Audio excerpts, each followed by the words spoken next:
नमस्कार मित्रांनो, स्वातंत्र्य दिनाच्या खूप खूप शुभेच्छा. नीरव लव्ज रावी या कथेचा हा दुसरा पार्ट आणि शेवटचा आहे. आजही त्याचा फोटो मॅगझिनमध्ये बघून तिला खूप आनंद झाला. सकाळचे 5 वाजले होते तरी रावी तिच्या केबिनमध्येच होती. 5च्या अलार्मने तिची झोप उडाली तशी ती उठून घरी गेली. दुसऱ्या दिवशी ऑफिसमध्ये महत्त्वाची मीटिंग असल्यामुळे तिला जास्त वेळ घरी थांबता आले नाही.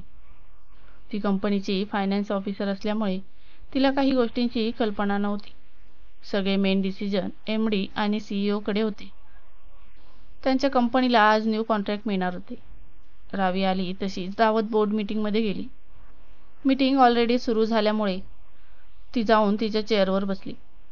तिला सगळीकडे अंधार दिसत होता आणि यश एकटाच बोलत होता. त्याच्या बोलण्यावरून तिला कळलं होतं की मीटिंग संपली आहे आणि आपण यायला खूपच उशीर केला आहे. तिचं लक्ष यशवर होतं. तो त्याच्या कंपनीचा CEO होता, पण तिला समोर बसलेल्या व्यक्तीची नजर तिच्यावरच आहे हे कळायला वेळ लागला नाही. तिने आधी दुर्लक्ष केले, पण ती नजर मात्र एकटकच तिलाच बघत होती. यशचं बोलणं संपल्यानंतर सर्व लाईट सुरू झाल्या. रावीने समोर बघितले आणि तिला जोराचा धक्का बसला.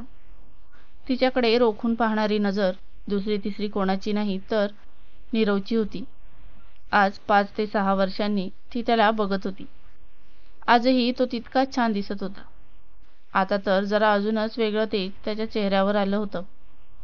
कदाचित सक्सेसमुळे ते तेज त्याच्या चेहऱ्यावर दिसत होतं. तो अजूनही तिच्याकडेच बघत होता.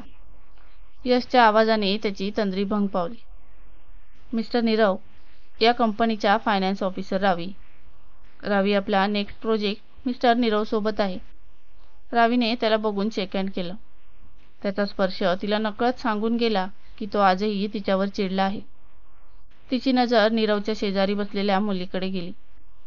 ती दिसायला खूपच सुंदर आणि स्मार्ट दिसत होती.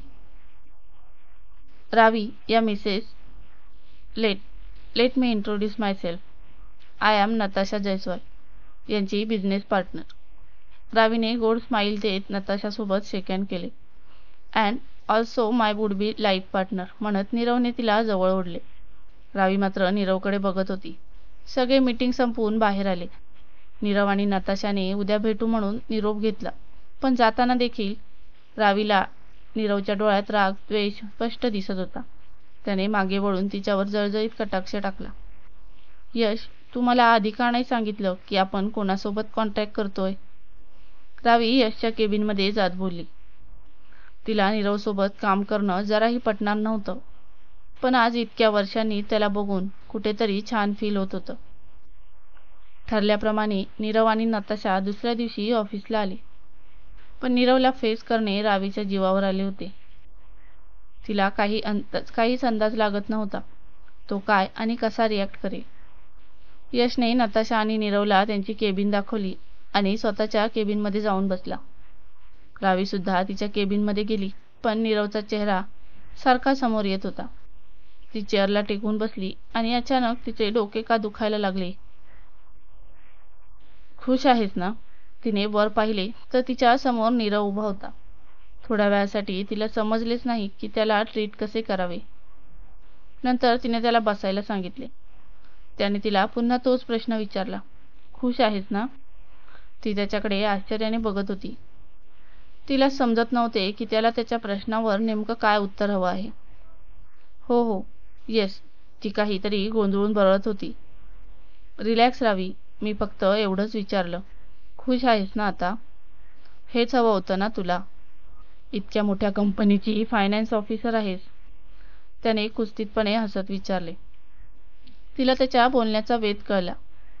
कॉंग्रॅच्युलेशन्स, खूप मोठा बिझनेसमॅन झालास तू. अँड तुझी वुड बी वाईफ सुद्धा खूप छान आहे. रावी म्हणाली. हो, I am lucky to have her. माझ्यावर खूप प्रेम करते नताशा, आणि फक्त माझ्यावरच हा, माझ्या पैशावर किंवा श्रीमंतीवर नाही. त्याचं बोलणं ऐकून रावीच्या डोळ्यात पाणी आले. नीरव थँक्स म्हणून तिथून निघून गेला, पण रावीसमोर खूप सारे प्रश्न ठेवून गेला. 2-3 आठवडे सगळ्यांचे इंडस्ट्री व्हिजिट करण्यातच गेले. पण जेव्हा रावीची आणि नीरवची नजर भेट होत होती तेव्हा तो तिला फक्त रागानेच बघत होता. रावीला याच गोष्टीचं वाईट वाटत होतं की हा मला एकटीला दोष का मानतोय. तोही त्या गोष्टींसाठी तितकाच जबाबदार होता. दिवस असेच चालले होते, पण नीरवचा राग काही कमी होत नव्हता. तो तिला अपमानित करण्याचा एक सुद्धा चान्स सोडत नसे. कायमच टोमणे देणे, काही ना काही चुका काढणे आणि मुद्दाम तिला विजयी स्माईल देणे यासारख्या गोष्टी करत होता. जणू इतक्या वर्षांनी तो फक्त रावीला त्रास द्यायलाच आला होता. एक दिवस रावीच्या केबिनमध्ये यशला आणि रावीला हसताना बघून नीरवला राग येत होता. कारण तो तिच्यावर कितीही चिडला तरी त्याचे प्रेम कमी झाले नव्हते. तो आजही तिला कोणासोबत बघू शकत नव्हता. तो खूप कंट्रोल करत होता की त्याची नजर त्या दोघांवर जाणार नाही, पण सारखीच त्याची नजर तिथे जात होती. शेवटी उठून तो त्याच्या कॅबिनमध्ये आला.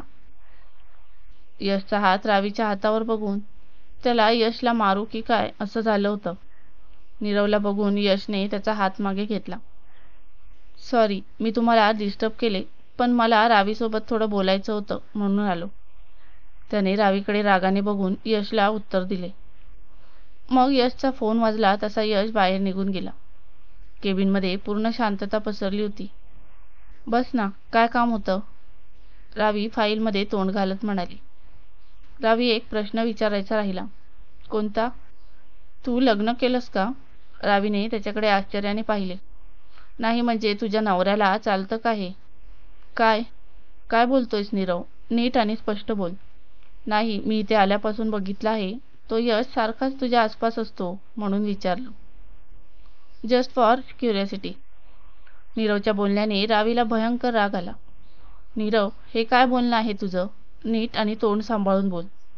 तू या कंपनीचा पार्टनर आहेस आणि ही डील महत्त्वाची आहे म्हणून मी तुला सहन करते हे विसरू नकोस. रावी उठून केबिनच्या बाहेर जात होती. तेवढ्यात त्याने तिला स्वतःजवळ ओढले आणि भिंतीवर आदळले. रावीच्या डोळ्यात पाणी आले, पण नीरवला त्याचा काहीच फरक पडत नव्हता. त्याने तिचा हात जोरात पकडला. त्याची बोटे तिच्या हातात रुतेपर्यंत त्याने तिचा हात धरला. रावीला आज पहिल्यांदा त्याचे हे रूप दिसत होते. त्याच्या डोळ्यात फक्त आणि फक्त राग दिसत होता. का? खरं बोलतोय म्हणून राग येतोय का तुला? सांग ना, हे सर्व तुझ्या नवऱ्याला चालतं का? त्याने तिच्या गळ्यातल्या मंगळसूत्राकडे बघितलं. अरे हो, विचारायचंच राहिलं. कोणासोबत लग्न केलंस? म्हणजे तो श्रीमंत तर आहे ना? त्याने तिला असुरी हास्य देत विचारले. नाहीतर त्याला पण सोडून देशील? असेलच, सोड. श्रीमंत म्हणूनच लग्न केले असशील ना त्याच्याशी? असं बोलून तो खूप विचित्र हसत होता. त्याच्या बोलण्यावर रावीला त्याचा प्रचंड राग आला. नीरव, आत्ताच्या आता निघ इथून, नाहीतर मी काय करेन सांगू शकत नाही. रावी स्वतःचा हात सोडवत बोलली. आणि हो, एक गोष्ट लक्षात ठेव. माझ्या नवऱ्याचं जितकं माझ्यावर प्रेम आहे ना, तितकाच विश्वास देखील आहे. त्यानंतर रावी तिच्या केबिनमधून निघून गेली. वॉशरूममध्ये चेहरा वॉश करताना तिला नीरवच्या वागण्याचा खूप राग येत होता आणि वाईट सुद्धा वाटत होतं. तो आधीपासून असाच आहे की आता असा झालाय, पण तो अजूनही बदलला नाही याचं तिला जास्त दुःख होत होतं. नीरवने रावीला खूप वेळा यशच्या गाडीतून जाताना पाहिलं होतं आणि त्याला त्या गोष्टीचा भयंकर राग येत होता. नीरव कायम रावीसमोर नताशाच्या जास्तच क्लोज जाण्याचा प्रयत्न करत होता. त्याला हेच जाणून घ्यायचं होते की रावीला काही फरक पडतो की नाही. पण जेव्हा जेव्हा त्याला हे कळत होतं की रावी आपल्याकडे दुर्लक्ष करते, त्याचा अजूनच संताप होत होता. जसे दिवस जात होते तशी रावी त्याच्याकडे आणखीनच दुर्लक्ष करत होती. पण नीरव मात्र कायम तिच्या जवळ येण्याची कारणे शोधत होता. त्याला कायमच ती समोर दिसावी असंच वाटत होतं. त्याला या गोष्टींचा काहीच फरक पडत नव्हता की रावीचं आता लग्न झालं आहे. त्याला फक्त एवढंच वाटत होतं की आता त्याच्याकडे पैसे आहेत आणि रावीला हेच तर हवं होतं. त्याला एक वेगळाच कॉन्फिडन्स आला होता की रावी परत त्याची होईल. तो तिच्या पुन्हा प्रेमात पडण्यापासून स्वतःला थांबवू शकत नव्हता. आता तर ती त्याला आणखीनच सुंदर आणि लोभस वाटत होती. तिच्यात झालेले बदल त्याला भुरळ घालत होते. काही दिवसांनी नताशा तिची राहिलेली कामं करायला अमेरिकेला परत गेली. पण त्यालाही नीरवचं जबाबदार होता. त्यानेच तिला गोड बोलून परत पाठवले होते. त्यांचे प्रोजेक्ट आता पूर्ण व्हायला आले होते. काहीच मीटिंग आणि कॉन्फरन्स नंतर नीरवही परत अमेरिकेला जाणार होता. यश सुद्धा बाहेर असल्यामुळे रावी आणि नीरव दोघेच सगळ्या मीटिंग्स बघत होते. त्या दरम्यान रावी आणि नीरवला मुंबईला एका मीटिंगसाठी जावं लागले. रावीला त्याच्यासोबत जाण्यात काहीच रस नव्हता, पण नाविलाज म्हणून तिला नकार देखील देता आला नाही. नीरव मात्र खुश होता की 2 दिवस त्याला रावीसोबत टाइम स्पेंड करता येईल. दोघे एका हॉटेलमध्ये थांबले. त्यांच्या कंपनीने त्यांची राहण्याची सगळी व्यवस्था केल्यामुळे रावीला नीरवसोबतच त्या हॉटेलमध्ये थांबावे लागले. दोघे फ्रेश होऊन जेवायला आले. जेवण झाल्यानंतर नीरवने ड्रिंक ऑर्डर केली. रावी तिथून निघण्याचा विचार करत होती, पण नीरवने तिला थोडा वेळ थांब ना, आता परत कधी भेट होईल की नाही सांगता येत नाही असं म्हणून थांबवलं. नीरव ड्रिंक करत होता आणि रावी त्याच्याकडे बघत होती. नीरवने बघता बघता 4 ते 5 ग्लास संपवले. त्याला धड उभाही राहता येत नव्हते. वेटरच्या मदतीने रावी त्याला त्याच्या रूमवर घेऊन गेली. रावी नीरवला सांभाळण्याचा पूर्ण प्रयत्न करत होती, पण त्याचा तोल सारखा जात होता. तो नशेत काहीतरी बरळत होता, जे रावीला ऐकू येत नव्हते, पण त्यात रावीचा उल्लेख आहे एवढं तिला कळत होतं. रावी त्याचा हात सोडून रूममधून बाहेर पडत होती, तेवढ्यात नीरवने तिला स्वतःकडे ओढून घेतलं. रावी, प्लीज जाऊ नकोस.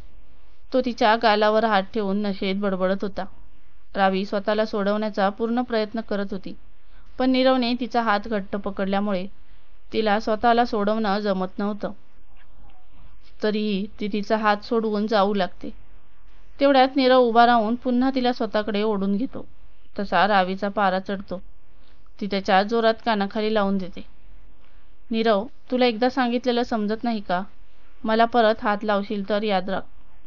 नीरवची तर पूर्ण नशाच उतरली होती. तो स्वतःला सावरत रागाने तिच्याकडे येतो आणि तिच्या खांद्यांना जोरात धरून तिला भिंतीवर आदळतो.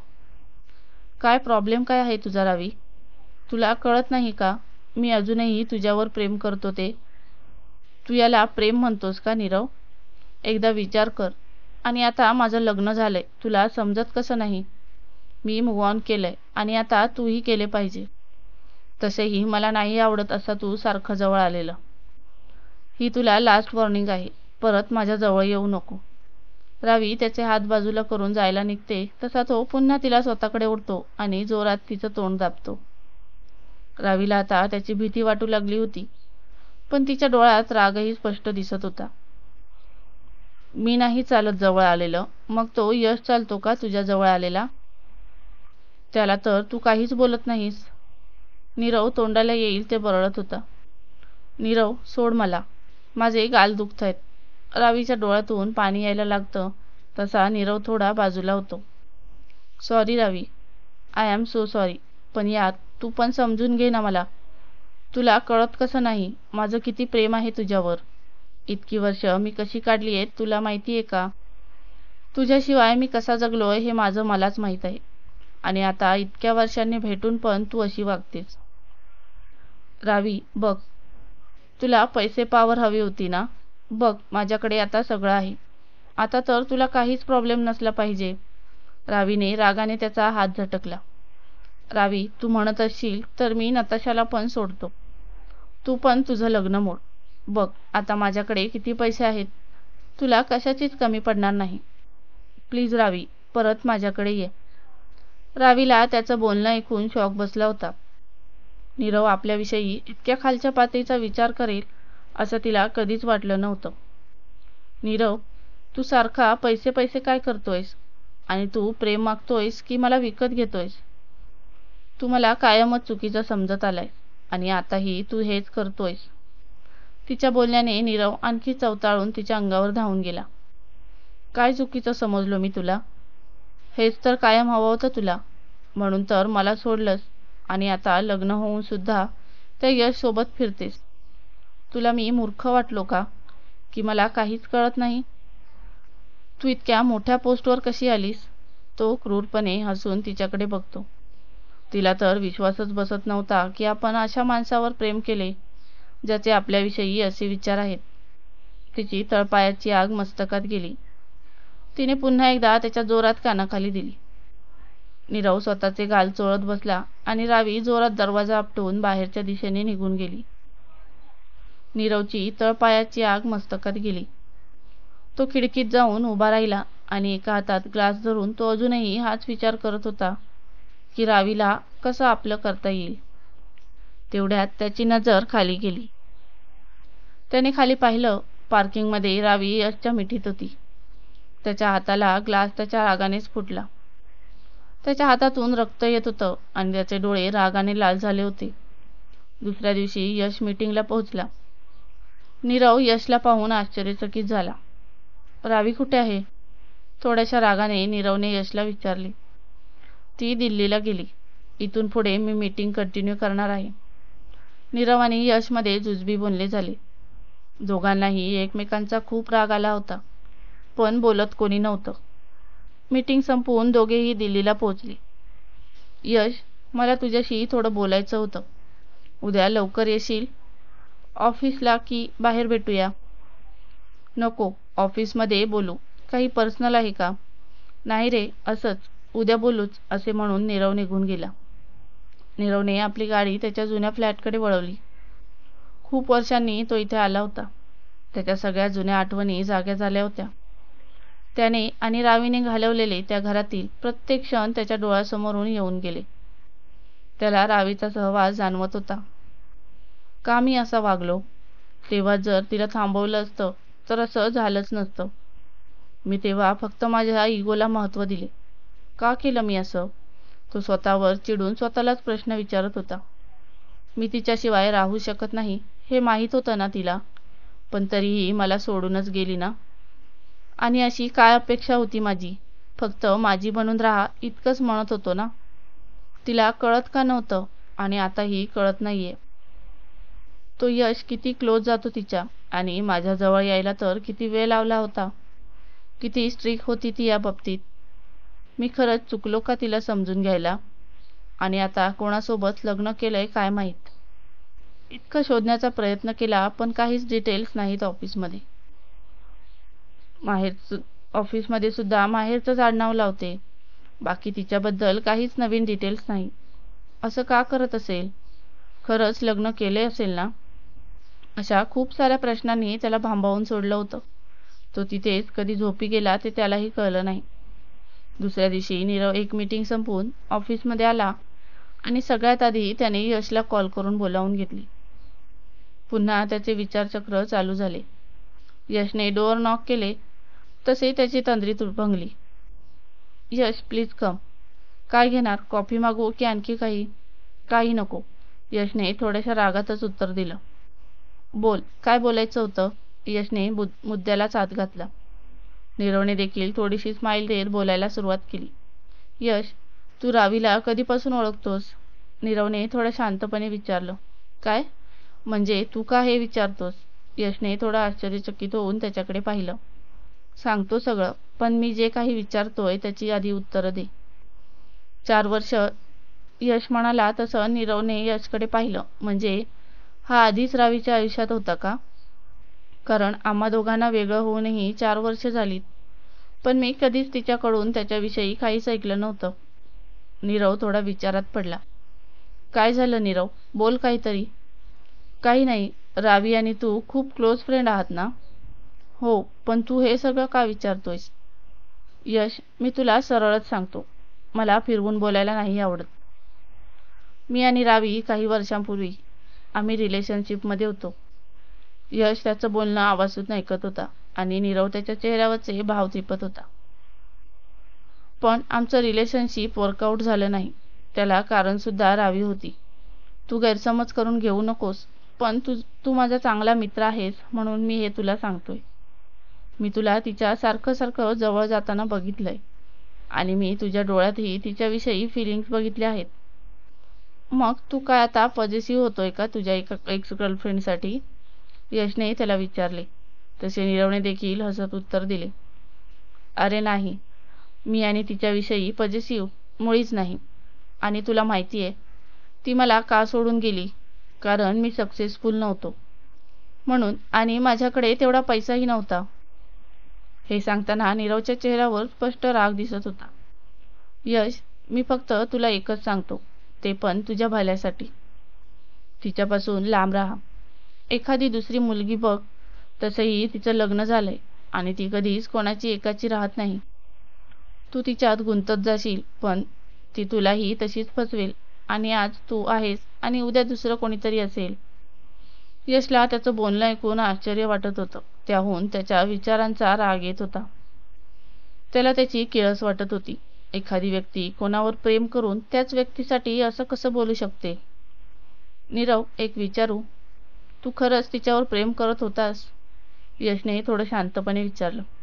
हो यश, मी खरंच तिच्यावर खूप प्रेम करत होतो. पण आय थिंक तिने माझ्यावर कधी प्रेमच केले नव्हते. शी जस्ट यूज मी. आणि ती आता तुझ्यासोबत सुद्धा तेच करते. मला माहिती आहे ती तुझ्या हेल्पमुळेच इथपर्यंत आली असेल. ती कायमच तशी होती, तेव्हा सुद्धा आणि आता सुद्धा. या स्मॉल टाऊन गर्ल्सना अशाच असतात. त्यांना काहीही म्हणजे काहीही करून मोठं व्हायचं असतं. म्हणून मी तुला सांगतोय, तिच्यापासून लांब राहा. हे सगळं बोलताना नीरवच्या चेहऱ्यावर एक वेगळाच क्रूरपणा यशला दिसत होता.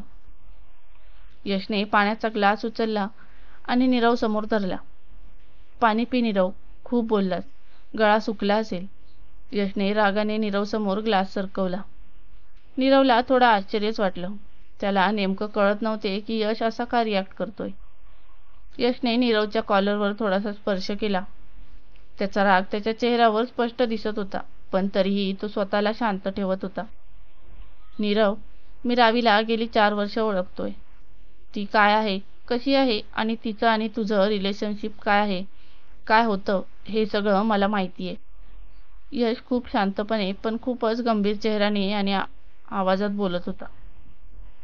आणखीन एक गोष्ट, तू हे जे काही बोललास त्यावर मी खूप समंजसपणे वागतोय. कारण दंगा करणं, फोडाफोडी करणं, हात उगारणे माझा स्वभाव नाही. आणि तू हे सगळं जिच्याविषयी मला सांगत होतास ती माझी बायको आहे. त्याच्या वाक्यावर नीरवने त्याच्याकडे आश्चर्याने बघितलं. एका क्षणासाठी त्याला कळलेच नाही की यश तेच बोलला का जे त्याने ऐकलं होतं. मला हे आधीपासून माहिती आहे की रावी आणि तू रिलेशनशिपमध्ये होता. तो तुमचा पास्ट होता. पण तू मुंबईत जे काही वागलास त्यावरून आणि तुझ्या आत्ताच्या बोलण्यावरून मी नक्कीच म्हणू शकतो की रावीने तुला सोडून कोणतीच चूक केली नव्हती.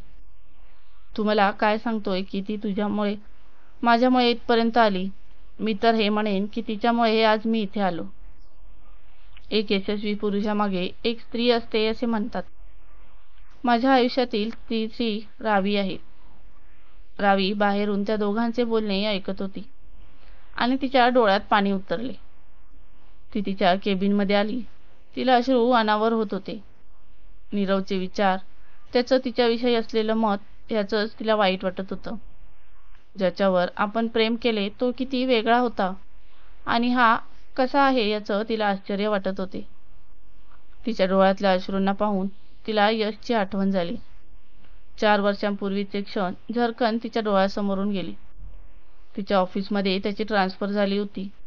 तो तिचा सिनियर होता. दिसायला रुबाबदार, आकर्षक, हसरा चेहरा. थोड्याच दिवसात तो त्यांच्या टीमचा फेवरेट झाला होता. सगळ्यांशी हसून खेळून बोलणारा सिनियरपेक्षा सगळ्यांसोबत मैत्रीचं नातं ठेवणारा. सगळ्यांशी तो छान वागायचा, पण रावीने कधीच त्याच्याशी जास्त बोलणं पसंत केले नव्हते. ती कायमच थोडीफार टेन्शनमध्ये असायची आणि यशला हे खूप खटकायचं. ती कायमच त्याच्याशी अंतर ठेवून होती. यशने देखील हार न मानता सारखं तिच्याशी बोलून तिला आपली गर्लफ्रेंड बनवलेच. नीरवमुळे टेन्शनमध्ये असलेली रावी यशमुळे आनंदी होत होती. यशच्या रूपात तिला चांगला मितवा मिळाला. यशला रावी आधीच आवडत होती, पण रावीने कधीच त्याला मित्र ह्यापेक्षा जास्त काही मानलंच नव्हतं. नीरवच्या संशयी वृत्तीमुळे कधी तिने नीरवसोबत यश आणि तिच्या मैत्रीविषयी काहीच चर्चा केली नाही.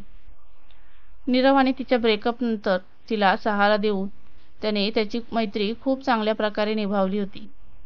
त्याने तिच्याकडून कधीच कोणत्याच अपेक्षा ठेवल्या नव्हत्या. कायमच तिच्यावर निस्वार्थ प्रेम करत राहिला. ज्या अपेक्षा तिने नीरवकडून केल्या त्या सगळ्या तिला यशकडून पूर्ण होताना दिसत होत्या. ती देखील कशी आणि कधी यशच्या प्रेमात पडली तिचं तिलाच कळलं नाही. यशाची एक एक पायरी दोघांनी सोबत गाठली. या सगळ्यात त्याने कधीच त्याचा पुरुषार्थ किंवा त्याचा इगो मध्ये आणला नाही. खरं आणि निस्वार्थी प्रेम काय असतं? नुसतं आय लव्ह यू म्हणणं, सोबत राहणं नसून साथ देणं, एकमेकांना समजून घेणं, सुखदुःखात साथ देणं, प्रेम आणि करिअर या गोष्टींचा समतोल ठेवून आयुष्य आनंदानं कसं जगायचं हे तिला यशने शिकवलं होतं. रावीच्या प्रत्येक गोष्टीत तो तिचा मितवा म्हणून सोबत होता. नीरवला या गोष्टी का नाही जमल्या याची खंत तिला कायमच वाटत होती. काही केले तरी तिचं पहिलं प्रेम होता तो. इकडे यशने सांगितलेल्या गोष्टींवर नीरवला विश्वास ठेवणं थोडं अवघड जात होतं. रावी यशची बायको आहे हे त्याला स्वतःला समजावता येत नव्हतं. नीरव, तुला माझ्या गोष्टींवर विश्वास ठेवणे थोडे अवघड होत आहे, पण तुला मी हे शेवटचं सांगतोय. तू माझ्या बायकोपासून लांब राहायचं. अजून एक, तू प्रेम आणि हट्ट यामधील फरक एकदा जाणून घे. तू 4 वर्षापूर्वी तुझ्या इगोमुळे रावीला तुझ्या लाईफमधून गमावून बसलास आणि आता त्याच इगोमुळे तुला ती पुन्हा हवी आहे. रावी माझ्यासोबत सगळ्याच गोष्टी शेअर करते, हे कायम लक्षात ठेव. त्यामुळे तू काय आणि कधी वागलास ते मला सगळं माहिती आहे.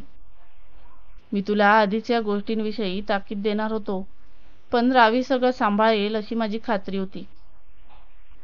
कोणत्याही नात्यात विश्वास असणं खूप महत्त्वाचं असतं. तेव्हाच ते नातं टिकू शकतं, जो तुमच्या नात्यात कधीच नव्हता. पण तू ते विश्वासाचं नातं नताशासोबत नक्कीच निर्माण करू शकतोस. पुन्हा एकदा तुला हा चान्स मिळाला आहे. नताशा तुझ्यावर खूप प्रेम करते, तेव्हा तिच्या प्रेमाचा तरी आदर ठेव. यश थोडासा चिडून त्याच्या केबिनमधून निघून गेला. नीरव त्याच्या पाठमोऱ्या आकृतीकडे नुसता बघत होता. एका क्षणात त्याच्या हातातून सगळं निसटून गेलं असं त्याला वाटत होतं, पण निसटण्यासाठी गोष्टी त्याच्या कधी नव्हत्याच हे त्याला अजून देखील पटत नव्हतं. यश रावीच्या केबिनमध्ये आला तेव्हा ती खिडकीतून बाहेर बघत होती, पण डोळ्यात मात्र पाणी साठले होते. यशने तिला मागूनच मिठीत घेतले. काय बघतेस? काही नाही. रावीने त्याला फिरून घट्ट मिठी मारली आणि तिच्या अश्रूंचा बांध सुटला. ती जोरात त्याला मिठी मारून रडू लागली. यशनेही तिला थांबवलं नाही. इतक्यात वर्षात ती त्याच्या समोर इतकी कधीच रडली नव्हती. रावी, ठीक आहेस ना? म्हणत यशने तिच्या कपाळावर किस केले आणि तोही तिला आणखी बिलगला. तिला असं रडताना बघून त्याचेही डोळे ओले झाले. यश, थँक्यू, माझ्यावर इतका विश्वास आणि इतकं प्रेम केलंस असं म्हणून ती त्याला आणखीनच बिलगली. दोस्ती में नो सॉरी, नो थँक्यू, यश थोड्या फिल्मी स्टाईलने बोलला. तशी रावी थोडी हसू लागली. माझ्यावर कायमच इतकं प्रेम करशील ना? मी कशीही वागले तरी, हट्टीपणा केला तरीही. हो, म्हणजे काय? आणि तू नाही म्हणालीस तरी मी कायमच तुझ्यावर इतकं प्रेम करेन, पण तुझ्यापेक्षा थोडं जास्त आणखीन कोणावर तरी करेन. रावीने त्याच्याकडे चमकून बघितले. काय म्हणालास? कोणावर प्रेम करणार?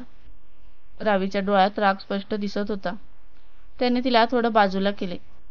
अगं, अशी खाऊ का गिळू केल्यासारखं काय बघू नकोस. ऐक तरी मी काय म्हणतोय ते. काही ऐकायचं नाही मला. कोणावर प्रेम करणार म्हणालास ते सांग आधी. रावीने नाक फुगवून त्याला विचारलं. आपल्या बेबीवर. मला मुलगीच हवी हा, आणि तिच्यावर मी थोडंसं जास्त प्रेम करेन. त्याचं हे बोलणं ऐकून ती लाजली आणि तिने त्याला पुन्हा मिठी मारली. मित्रांनो, कोणतंही नातं फक्त प्रेमावर नाही तर विश्वासावर उभं राहतं. नात्यात नुसतं प्रेम असून चालत नाही, तर विश्वास सुद्धा लागतोच. आशा करते की सर्वांना स्टोरी आवडली असावी. स्टोरी आवडली असल्यास कमेंट करून नक्की सांगा.